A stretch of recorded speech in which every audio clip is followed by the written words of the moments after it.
여러분 안녕하십니까, 누리 PD입니다. 자, 우리 정치권 안에서요, 젠틀맨으로 이제 이렇게 불리는 사람들이 여러 대 있는데요. 여러분은 지금 아주 싫어하는 인물 중에 권영세도 거기 들어갑니다. 젠틀맨 하면 넘버 3에 들어갈 정도로 아주 높은 평가를 받고 있었다 그랬죠, 과거에는. 그런데 지금은 최근에 이제 비대위원장 맡으면서 그냥 이 소위 이제 지지층 안에서 그냥 배신자급으로 지금 분류되고 있죠. 자, 그런 일단 외견상 조금 뭐 이렇게 중후하면서도 젠틀한 그런 이미지를 갖고 있는 사람이 여러 대 있는데, 김기현 전 대표, 이낙연 전 국무총리, 전 민주당 대표, 이런 사람도 이제 그런 부류에 들어가겠죠. 김기현 대표, 전 대표, 이낙연 전 민주당 대표, 이 두 사람이 오늘 제가 이야기하고자 하는 사람인데요. 자, 과거에 이런 인연이 있었죠. 김기현 대표 시절에 이낙연의 그 장인상이 있었습니다. 이낙연 조문한 김기현, 대한민국 정치 위에 큰 역할을 해주시길, 국민의힘 김기현 대표가 더불어민주당 이낙연 전 대표의 장인상 빈소를 찾아 조문했습니다. 이 당시까지만 해도 말이죠, 이재명이가 대통령이 되리라고는 상상도 못했겠죠, 다들. 그런 막산이가 다시 후보가 된다라는 것도 상상하기 힘들었는데, 이낙연을 유력하게 보는 그런 시각도 있었죠. 그러나 어쨌거나 지금 세상은 그 사이에 뭐 한 2년 정도 흐른 그 후 완전히 그냥 천지개벽하고 말았습니다. 이재명이가 찌재명이가 결국에는 대통령이 되고 말았다. 자, 이런 상황 속에서요, 두 사람이 지금 현재로는 이재명과 맞서야 될 이제 중요한 정치인들 중에 이제 두 명이 되겠죠. 특히 이낙연 전 대표의 역할이 아주 중요한데요. 저는 이낙연의 지난번 총선 출마했던 그 지역 있잖아요, 광주. 와, 거기서 김문수 후보 득표를 보니까 8점 몇 프로인가 뭐 그래 나온 것 같더라고요. 정말 기가 막힙니다. 자, 현재 우파로 전향했다라고 일각에서 이렇게 이제 분류하기도 하는데, 그건 너무 나간 것 같아요. 이낙연은 원래 약간 보수적 색채를 갖고 있었지만 김대중이라고 하는 그 틀 안에 있는 인물이죠. 김대중이라고 하는 정치인 그 계보를 보게 되면은 완전 운동권 좌익들도 있지만 그런 거하고 상관없는 그냥 정치인들도 꽤 있습니다. 일반적인 정치인들, 그 사람들은 좌익이다라고 보기 힘들어요. 이제 주로 이제 호남을 기반으로 하는 그런 정치 이제 집단인데, 동교동계로 불리죠, 주로. 이 사람들은요, 좌익은 별로 없습니다. 대체로 보수적 색채를 갖고 있는 건 맞죠. 그런데 김대중이 집권 과정에서 운동권들을 대거 지금 영입해버렸잖아요. 재야 인사 이런 사람들. 그러면서 성격이 이제 변질이 됐고, 그 후에 이제 등장한 노무현에 의해서 좌익 진지가 완성이 되죠. 이제 그러고 나서 뭐 계속해서 역사가 흘러서 여기까지 왔습니다. 자, 이낙연 전 국무총리, 전 전라남도 지사, 전 민주당 대표, 이 사람도 정말 화려합니다. 전 4선 국회의원, 대통령 빼고 다 했다라는 사람이죠. 새 정부의 출발이라는 제목에 아주, 제목은 점잖지만요, 그 내용은 아주 날카로운 글이 있습니다. 하나 읽어드릴게요. 새 정부 출범 첫 주가 불안하게 지나갔다. 이걸 좀 끌고 올까요? 먼저 두드러진 것은 한미동맹의 불안이었다. 정상통화라는 통과 의례는 사흘 만에 이루어졌다. 이루어졌는지도 지금 알 수가 없습니다, 지금 보니까. 백악관의 중국 개입 경고, 트럼프 측근의 건조 저주, RIP인데요. Rest in Peace 이거죠. 건조 저주, 이 이재명을 향한 저주죠. 명복을 빈다 이런 식이죠. 자, 철강 알루미늄 관세 50% 부과, 환율 관찰 대상국 재지정은 여전히 짐으로 남았다. 이번 주에는 대통령의 사법 리스크에 대한 대응이 본격화한다. 그렇죠, 이거죠. 이게 이제 초미의 관심사입니다. 그것은 검사징계법, 판사법 왜곡죄, 그리고 대법관 정원, 그리고 사심제, 헌법재판소 위에 국민주권위원회 설치, 대통령 재판중지법, 대통령 죄목 삭제 등으로 짜여졌다. 그야말로 이것은요, 혁명을 했을 때만 생각해보면 지금 한 그런 어떤 내용들인데, 이재명이 지금 이것을 지금 시도하고 있다. 라고 알려져 있습니다. 한 번 더 요거 읽어드릴까요? 검사징계법, 이것도 말이 안 되지만 이런 게 있고요. 판사법 왜곡죄, 판사도 재판 자기들 마음에 들지 않으면 그냥 법으로 다스리겠다라는 거죠. 그리고 대법관 정원, 이재명이 중대한 재판을 앞두고 대법관 정원을 꺼낸 이유가 뭐겠습니까? 대법원을 장악하겠다. 그리고 대법원에게 뇌물을 쓰는 것이나 마찬가지다. 대법관 정원되면 대법관들의 일이 조금 줄어들죠. 자, 그리고 사심제, 우리나라는 삼심제인데 사심제라는 것도 지금 도입하다라고 합니다. 이게 결국은 사심제가요, 대법원 위에 헌법재판소를 인정하는 것이 되겠죠. 그럼 헌법재판소가 대한민국 최고 재판소가 되는 겁니다. 근데 지금 헌법재판소 보십시오. 완전히 이재명 쪽으로 넘어가 버렸죠. 그리고 헌법재판소 위에 국민주권위원회 같은 것을 또 설치한다. 와, 이건 정말 상상 초월하는 그런 내용들입니다. 이건 인민위원회 같은 거죠. 공산당 인민위원회 같은 거요. 자, 대통령 재판중지법, 대통령 죄목 삭제 등으로 짜여졌다. 와, 헌법재판소 재판관에 대통령 변호인을 지금 넣으려고 시도하고 있죠. 검찰 기소부터 대법원 재판과 헌법재판소 심판까지 올가면은 완전 방탄이다. 뭐 이렇게 되어 있습니다. 자, 민주당은 대통령의 기존 재판을 모두 정지시키는 형사소송법 개정안을 6월 12일 처리합니다. 재판은 정지하되 무죄나 면소 판결은 허용하고요. 유죄 판결은 금지한다라는 겁니다. 그러니까 자기들 입맛에 맞는 떡만 먹겠다라는 거죠. 자기들에게 이재명에게 조금이라도 불리한 것은 허용하지 않는 그런 법안입니다. 이거는 독재법이라고 하는 말로도 부족합니다.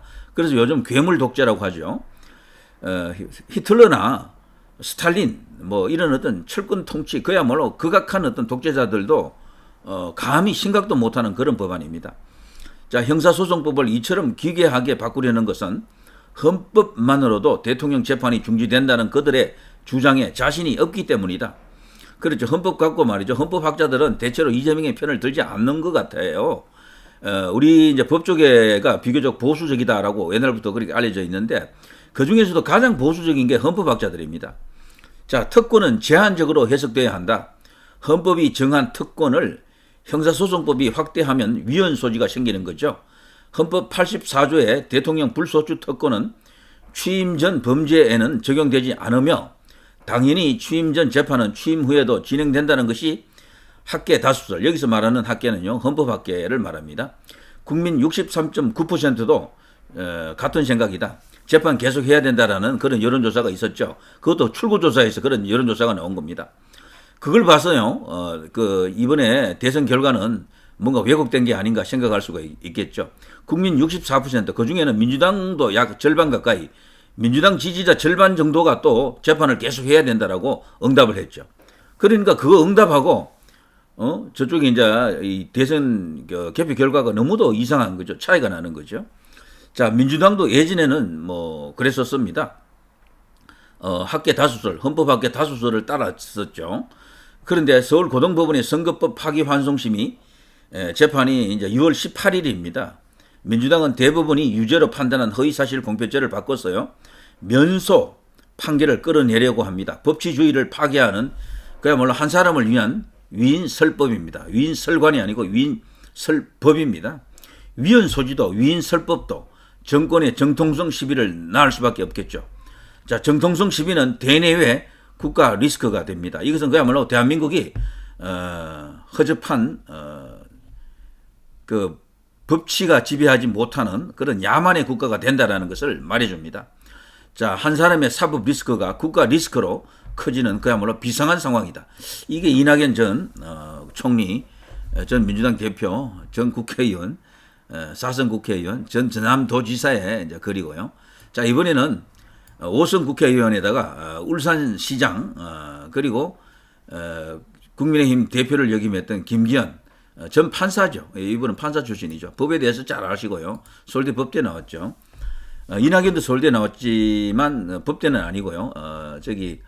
한국일보인가 동아일보죠. 동아일보 기자 출신이죠. 기자로서도 아주 크게 대승했던 인물인데 김대중의 콜에 힘입어서 픽업에 힘입어서 국회의원이 되면서 정치인이 됐죠. 자, 김기현 이재명 정부의 첫 행안부 장관으로 김경수 전 경남지사가 유력하게 검토된다고 합니다.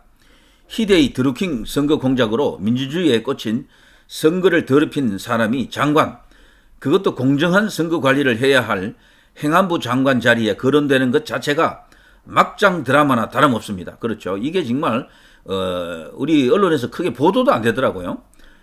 김경수가 행안부 장관이 된다는 것은 노골적으로 선거 부정을 앞으로 더 이렇게 열심히 저질러라 이런 것으로도 해석이 될 수도 있고, 니들이 떠들어 봤자야, 부정선거 니들이 떠들어 봤자야, 이런 의미도 되겠습니다.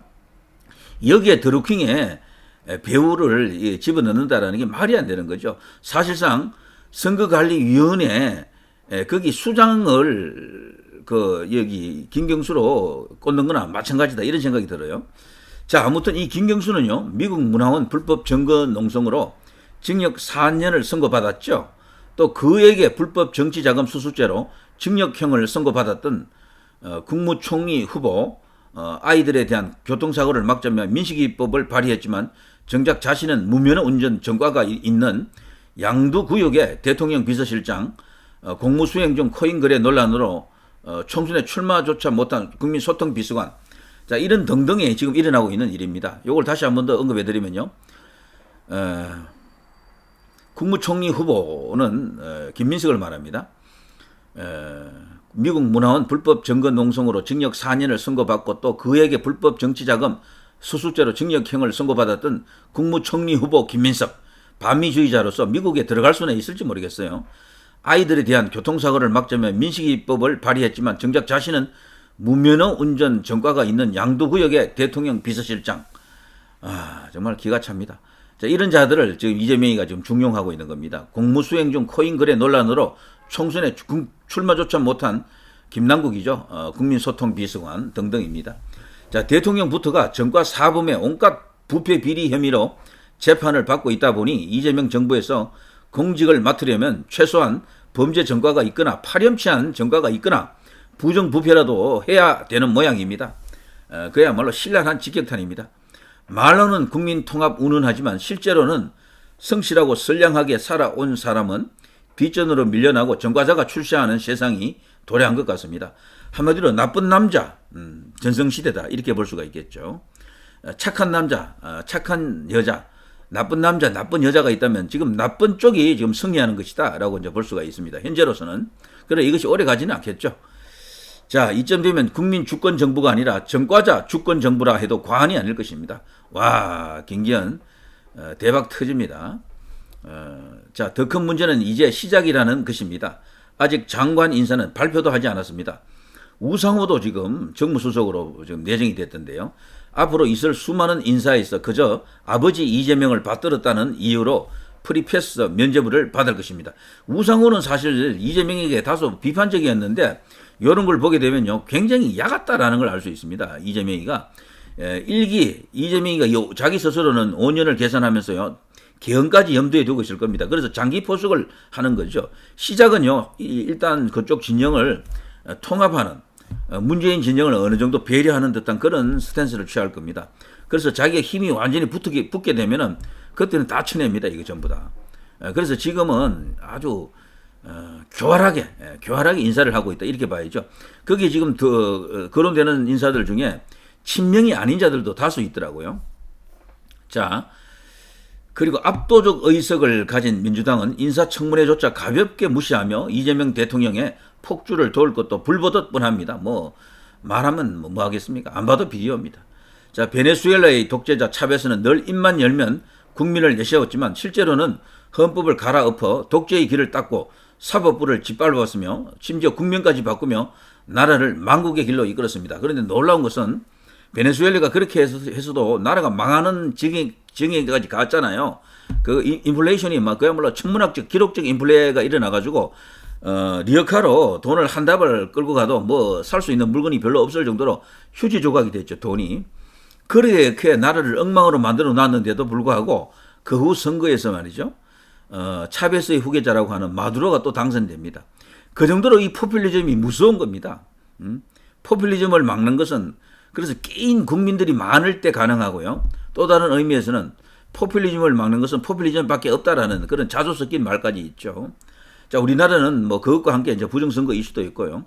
자, 이제 고작 취임 3일 차인데 벌써 이재명 대통령에게서 차베스를 떠올리게 되니 참으로 마음 무거운 주말입니다. 이런 페이스북 글이 있었죠. 자, 상당히 의미 있는 그런 두 사람, 이게 중진들, 정치 거물들이죠, 두 사람 다. 이제 이런 이야기가 가슴에 와닿는 것 같습니다. 자, 이재명은 과연 어떻게 될 것인가? 지금 가장 희망회로 중에 끝판왕급 희망회로가 8월 조기 대선이죠. 이 이제 파기환송심에서 아웃되고 대법원에서 아웃시키고 바로 그냥 2달 후에 바로 이제 대선이 치러지는 8월 대선, 어쩌면 9월 대선 이런 건데요. 정말 그것이 실현되기를 기도밖에 할 수밖에 없습니까? 그런 다른 수단도 있을 것으로 봅니다. 저는 미국이 결코 가만히 있지는 않을 것이다 라고 생각합니다. 자, 누리 PD 김준희였습니다.